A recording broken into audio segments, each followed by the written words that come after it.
Cette semaine, dans le Macronomètre, nous allons évaluer ce fameux âge d'équilibre du futur système universel de retraite avec une note de 6 sur 10.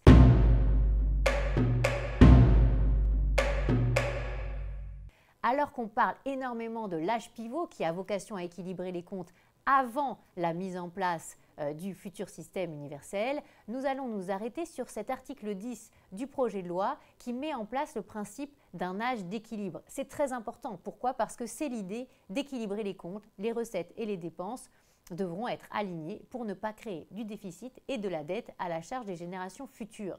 Alors, c'est intéressant parce que inspiré de pays qui le pratiquent déjà, notamment la Suède ou l'Allemagne, qui équilibrent leurs comptes sociaux avec des spécificités. En Suède, un âge qui est revu de manière automatique en fonction de la démographie et de l'espérance de vie, ou alors en Allemagne avec un âge qui augmente parce qu'on ne peut pas augmenter les cotisations pour financer le système. Ils ont mis un maximum dans la loi. Alors nous, notre âge d'équilibre malheureusement sera moins sophistiqué, à moins qu'on ajoute des choses dans le projet de loi.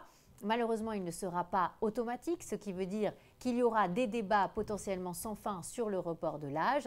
Et puis par ailleurs, il n'est pas spécifié, contrairement à la lettre du Premier ministre sur l'âge pivot qui dit qu'il faut trouver un moyen d'équilibrer les comptes sans augmenter les cotisations sociales, donc sans augmenter la pression fiscale. Et bien là, dans le projet de loi, il n'y a rien sur le sujet.